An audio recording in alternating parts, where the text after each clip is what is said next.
Hello, everyone. Welcome to Ongoing Mastery, presenting and speaking the podcast and the conversation. So, Kelly, we were talking about community today. Where Yeah, do you we want to are. start? Well, you got back shortly ago from Black Hat, and I got back shortly ago from Penzic. And so both of us immersed, you for a couple of days, me for about 2 weeks, in Yep. these really engaging, authentic communities. Yeah. So, the SCA, for those who are not aware of it, is the Society for Creative Anachronism. So, creatively living in the past. I joined when I was 17, as did my husband, and I bopped in and out a little bit. So, my 20s, I stepped away briefly. When I came back, my mother had joined, and everyone in my area kept introducing me to her by how amazing she was. And I had to spend my time going, I met her. She gave birth to me once. And the fact that my mother is unbelievably popular is still a little frustrating because there are people who are like, "Oh my god, this woman's amazing." I'm like, "I know. This was my hobby." And I groused about it. In fact, because she's also friends with you and friends with other friends of mine in her own relationship, when a bunch of people went to England, they all went together, and mom was one of them. I couldn't afford to go.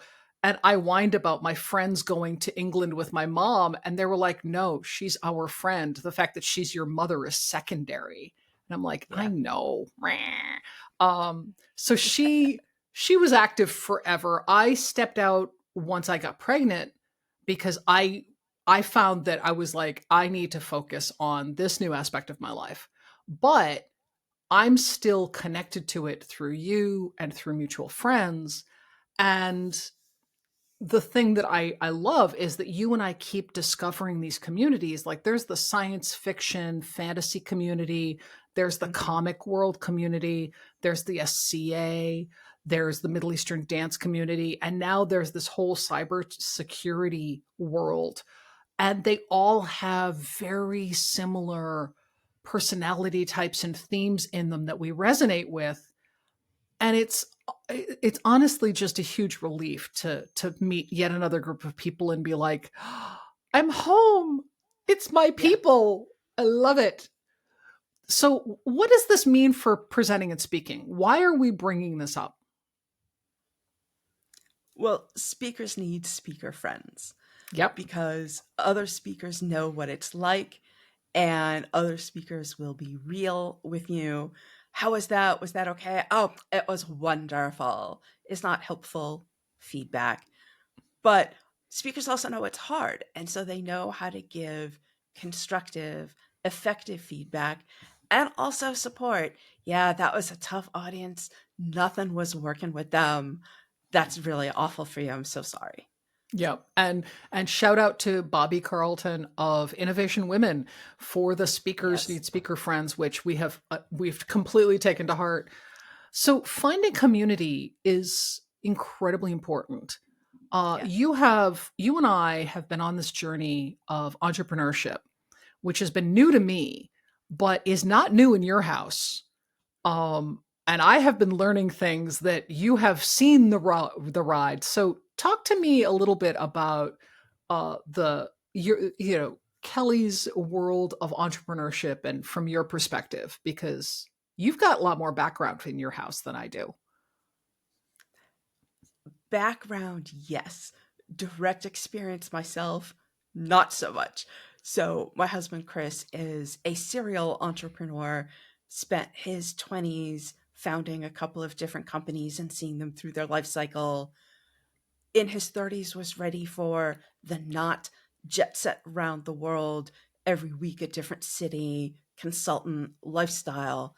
Had made some other choices, which is when we also met, and had been working regular for the tech industry, but full-time positions, and Yep. has recently come back to entrepreneurship.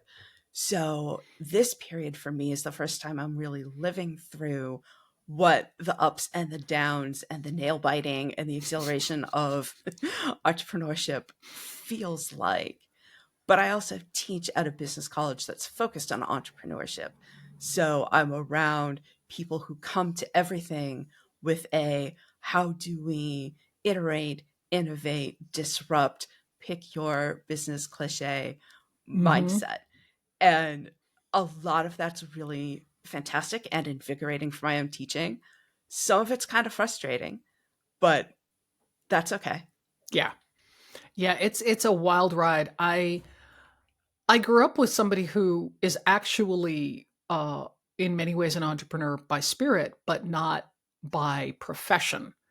Mhm. My mother had a full-time job as a clinical psychologist, but she also, when I was growing up, it did not strike me at all as odd that my mother just created a business to support raising funds for world hunger for friends who are biking from San Francisco to Boston. So she created World Wheels, and they created this company and they did this thing, like you do on, As one does. as one does. And so I kind of knew that as being a normal thing. And what's interesting to me is I always think of my mom as being sort of entrepreneurial, but because she always had the full time stable job, the idea of being an entrepreneur only is just terrifying to her. So she's Mhm. been supporting me on this journey, but mostly biting her nails, kind of doing the, oh my God, how do you handle this? And I'm like, well, not with grace. Um, let me tell you that.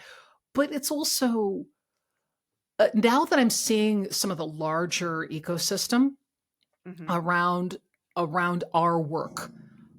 Yes, thank you, Angel. Everyone loves a dog. One of the things I'm finding is the number of businesses that are really getting the value of the entrepreneurial mindset and lifestyle and supporting that in the way it needs to be supported Yeah. means that I'm making a faster, more intimate connection with people than I would have otherwise. So I am getting direct coaching from Adam, who is his business is the lean professional. And Yeah. his job is to support entrepreneurs in getting to what they want their body to perform at, what they want their weight to be, how they want to be using the fuel of, eating, how they want their sleep to be manifested, what they want, all of that. And the conversation I had with him was so quickly, clearly understanding exactly what's going on with me Yeah. that in no time at all, I went from, wow, that sounds interesting to, yes, I would find that valuable to, yes, let's have a business relationship. Right. And it's incredibly powerful stuff. I'm gaining so much from being his Mhm. client. And so I love the idea that if you really embrace the community that you support and you really get what they need, you can get that kind Yeah. of quicker, more authentic relationship. And that's what you and I are trying to create with our company. How do you Yeah. see that being done by others in ways that are working and in ways that aren't? So for me, I think one of the places where I see that a lot is in the SCA. Hmm. And I'll take just one very, very small example, but the one most immediately relevant to me. Our 17-year-old daughter, this past Pensic, which is set up as a war between two main kingdoms with supporting allies, our 17-year-old daughter took the field with her father in the middle of several hundred people to beat the snot out of each other. And that is not an activity I do. And I'm very aware that as both mom and adult, my job Hmm. was to be way over there and not in her headspace. And I had to just let her go Yeah. into the scrum with people who were watching her back and her dad. She was not alone, Yeah. And but she it was was not safe. my community. It was not my community to be in. Yeah. And lots of people want to tell women how to fight, how to feel. And there's a whole conversation in the SCA about women fighters and what they Mm. need and how they can be most effective, their responses to adrenaline and all of that. And so the community that our daughter has found is other women fighters in our small group within the larger group. Yep. And they're calling themselves the Valkyries. And they have a little Facebook group. My daughter joined Facebook so that she can connect with them. Okay. And she is all about it. And I'm just kind of looking at it going, that's awesome. Because that is not something I can do for her. Yeah. Yeah. Right. And I love the fact that, being part of community doesn't necessarily mean being fully in every aspect of that community. Yeah. Like you're respecting her being part of a section of it that is not yours, but you can embrace that for her. Right. Communities are built, and this is one she is building. The women fighters that are in this group, she's 17. They are, I think, more in their mid to late 20s. I think one might possibly be early 30s. So about a half generation stretch, but Yep. collectively new enough to fighting that she can kind of get in on the last legs of this cohort, so to speak, right? Mm-hmm. And build this community of women who are going to learn this discipline and go through its trials and joys together. And it's so exciting to be there at the start of that. I'm I'm so thrilled for her. I remember back, this was 1985. I was on the Yukon campus wandering around because my high school's on that campus, and I saw people in medieval armor with, rattan wrapped in duct tape, the whole 9 yards, swinging sticks at each other. And I went up and was like, "What's this?" And put myself right in the middle of it, and ended up, I ended up being friends with some of the people, but I got, a chance to try what it was like, and discovered very, very quickly that that was not my area. That was not going to work for me. The archery was fine, but I ended up doing other stuff. I was a merchant. I did cooking. I did teaching, other things. But like the battles, I would be on the sidelines cheering, but no, no, no, no. Not I did not react well to somebody actually connecting with me. And I was Well, like, I would get mad when I got hit, which is not the best reaction. So, she is finding that she has slid easily into this because she has her black belt, and so mm, she has discipline training. She doesn't freak out when something's coming at her head. She knows yeah, how to control that immediate response of what right, and she understands unit discipline. She understands how to have situational awareness of what's happening around you and move with the action. yep, It's great. awesome. How So, about yeah, for you at Black Hat and your discovery of community there? I was tickled to death. So one of the things I got to do was sit in on the recording for Cyberpod World, Yeah. and there are these podcasts that I've started listening to. The Cyber Queens, Hacker Valley Media, um, uh, Bare Knuckles Brass Tacks. These, there's a group of people that are just fantastic, and I got into them through the podcast that Danny Wolf and Chris Roberts do, and that podcast is something right in my wheelhouse. I learn a lot from it. These others, I learn from it, but I'm learning more about the culture and more about concepts, because there's a bunch of stuff being covered that is not in my expertise and is not going to Yeah. be. But Hmm. what's great is that I can kind of get a greater sense of what matters to people, like Yeah. where are they coming from? Because I want to be able to see through other people's eyes to be able to Hmm. communicate more effectively.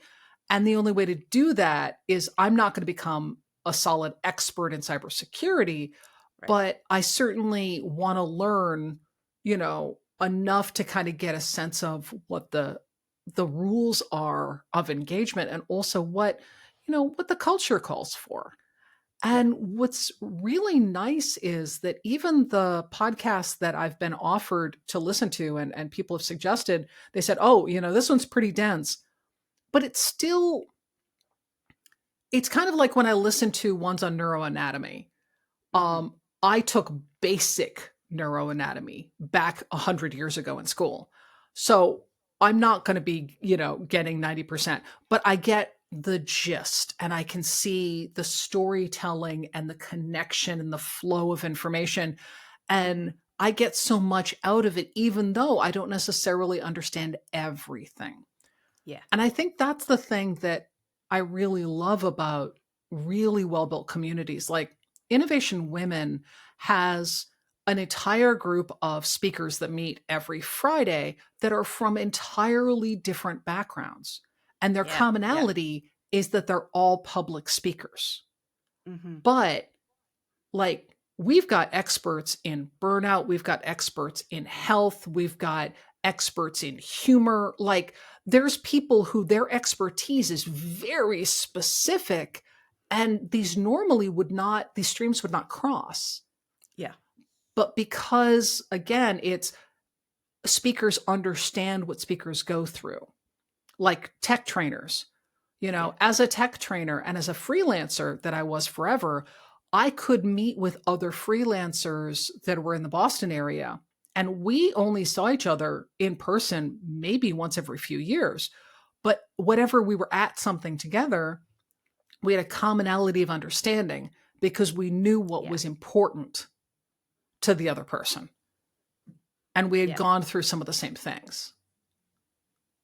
So Yeah. And community is that just, purposely yeah. built. Mm-hmm. Yeah. Exactly. Sorry. The purposely built qualities. We choose to come together around this topic or this experience or this discipline, whatever it is, and share our real selves there, right? It's not Yes. about posturing or posing. It's not about, performing the role that we think we should perform in that space, right? That happens plenty, but genuine communities don't need any of that, don't have time for any of that.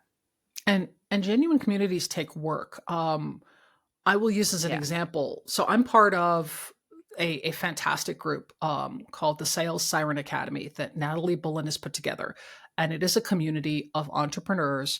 And we are together for a set period of time, but working with each other on the growth of our entrepreneurial journey. And Mhm. recently on Facebook, I noticed a million or so people, it looked like, all going completely insane about this one marketing thing of, oh my God, it was amazing and he was wonderful. And then he gave the class away and I love him. And I was watching this and I'm doing that's worshiping at the shrine. Mm. That's not community. That's come admire me, come join I'm going to say this wrong and I'm going to piss people off. Come join my cult, I you was going to know. say it. Yeah. And I saw people who were like, well, the people who don't appreciate him just don't understand. And I'm like, if I ever talked that way about Natalie and she heard me, I would, oh my God, would I be educated into the next week? She'd be like, Yeah. I'm sorry, what? Because she's not looking for somebody to worship at the shrine of her. Like, Right. we have a genuine, we have a professional relationship, but we also have a genuine personal relationship. And everybody that she works with, she wants to have genuine connection with her people, like we want to have with our people. And so I'm seeing like this fake community. And Mm-hmm. part of me is like, people are so desperate to belong that they're willing to essentially hand off the I'm going to piss people off. The thinking about it, the putting your brain on Mm-hmm. active and just like, here, let me believe. And I say this from a position 100% of somebody who did that. I 100% did that. I did that 2 years ago. I joined a group and went, let me worship at the shrine of. And it took me about 6 months to figure out that group was mostly a worship at the shrine of a personality. And while it works Yeah. for some people really well and gives them what they need, I was mostly in it just because I desperately needed to belong somewhere. Yeah. And so creating real community is work, and it's consistent work, and it's effort. And so if it's kind of And it's seamless to just mutual. follow, that's not community.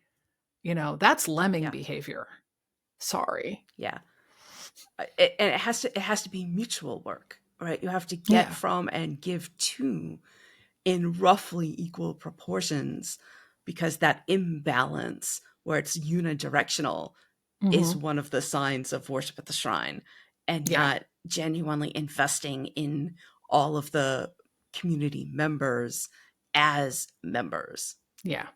The Yeah. reciprocity, it comes back to, so for everybody listening today, this just comes back again to relationships. I mean, Yep. really, it all comes back down to, if you don't want, if putting in any effort to have it be a reciprocal thing is not what you want to do, that's fine, but that's not a community.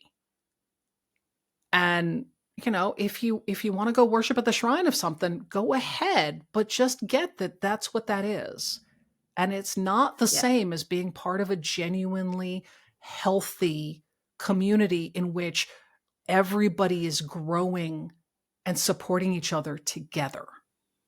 So that's kind of where today is. So the talk was maybe a little less positive than originally I thought it might be, but those are my Okay. thoughts.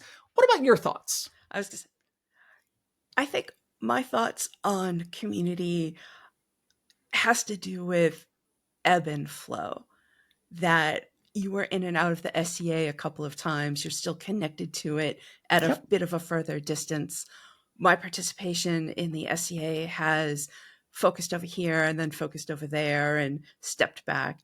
That being part of a community also includes this sense of growth and contraction, Yeah. and more involvement and less involvement, and that well-built communities can sustain that.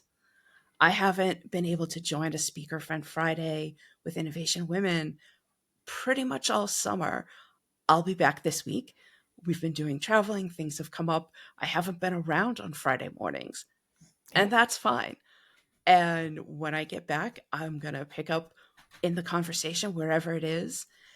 And because the community is well built, it's got that capacity, that Yeah. flex. Yeah. So I guess the takeaway from this episode for everybody is, you know, in ongoing mastery, the value of community cannot be overstated. Like it is Yeah. just crucial to find your places. And hopefully you'll find many of them Yeah. because we need that. We need that as people, and it's how we grow.